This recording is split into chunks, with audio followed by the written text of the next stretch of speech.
Nous sommes de retour dans notre interview écho avec nos deux invités, Philippe Béchade et Charles Sana. Messieurs, on va parler maintenant éventuels défauts de paiement des États, puisque après Bruno Le Maire il y a 15 jours, c'est au tour du premier président de la Cour des comptes de tirer la sonnette d'alarme. Globalement, la charge de la dette a augmenté entre 2019 et aujourd'hui de quasiment 16%. Philippe, comment est-ce qu'on peut expliquer que cette charge de la dette est augmentée à ce point-là ? Alors, quand les taux étaient à zéro, voire négatifs, la France était payée pour s'endetter. Pourquoi se gêner, surtout dans des circonstances telles qu'on les a connues, de mise à l'arrêt brutal de l'économie, et derrière on a envoyé un quoi qu'il en coûte que tout le monde a applaudi. Bon, il a fallu se demander si la stratégie de la Suède ou de quelques États américains qui n'ont pas confiné n'était pas préférable. Maintenant, c'est fait, les choses. Le mal est fait, la dette a été gonflée, et chaque fois qu'on rajoute 25 points de taux, on rajoute plusieurs milliards de coûts de service de la dette. On est à quasiment 3 000 milliards de stock de dette. Donc vous faites une rapide règle de 3, 25 points de base, c'est une dette qui coûte immédiatement, en année pleine, ça finit par coûter 0,2 ou 0,3 points de PIB. C'est comme on dit, ça ne rigole pas. On a tout... Oui. Oui, non, excusez-moi, effectivement. Alors, je vais basculer avec vous, Charles. Charles, on a bien entendu que finalement, selon vous, les investisseurs ne vont pas attaquer les dettes des États, mais plutôt se concentrer sur la devise européenne. Ceci étant, donc, comme l'explique Philippe à l'instant, la charge de la dette augmente, et à cause de choix d'orientation politique faits depuis 2-3 ans. Est-ce qu'il est possible, selon vous, Charles, de reprendre le contrôle de la trajectoire de la dette ? Non, je crois que non seulement on ne va pas pouvoir reprendre de la trajectoire de la dette, mais je crois surtout que les marchés sont en train d'essayer de nous dire qu'ils ne croient pas du tout à la hausse des taux en Europe, notamment parce qu'ils savent très bien et pertinemment qu'on a un énorme problème de financement des États.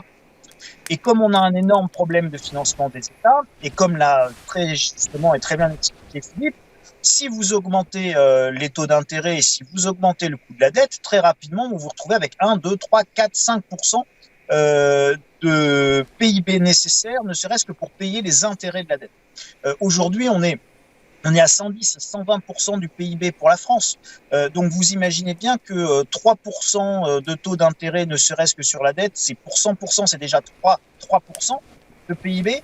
Plus pour les 20%, encore 3%, vous êtes quasiment à 4 points de PIB pour payer rien que les intérêts si vous avez des taux à 3%, une fois que toute la dette a été roulée, etc., etc.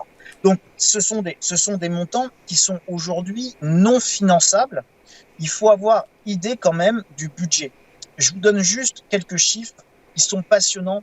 Vous pouvez tous taper projet de loi de finances rectificative, le PLFR. Et donc, vous aurez ces chiffres, c'est en page 14. Vous vous rendrez compte que les recettes de l'État, c'est 315 milliards. 315 milliards d'euros, c'est les recettes de l'État français avec tous nos impôts, avec tout ce qu'on paye, 300 milliards d'euros à l'État. Et l'État va non seulement dépenser ces 315 milliards d'euros, mais en plus, il va dépenser 168 milliards de plus, qui va être le déficit budgétaire de cette année. Ça veut dire qu'on dépense 53% de plus que nos recettes. Notre déficit, et c'est 50% des recettes de l'État.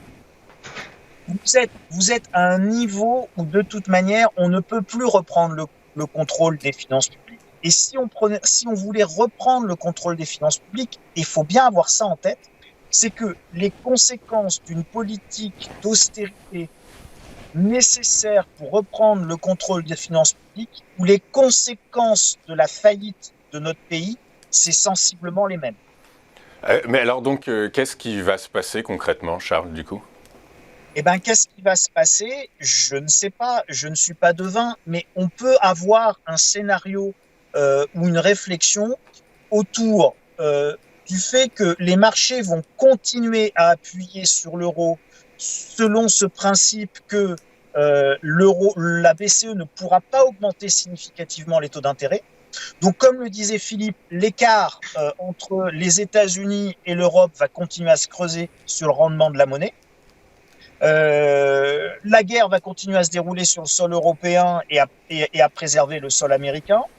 Donc, on risque tout à fait de voir la chute de l'euro continuer, ce qui va évidemment faire complètement se développer l'inflation qui va se renforcer par ces raisons monétaires.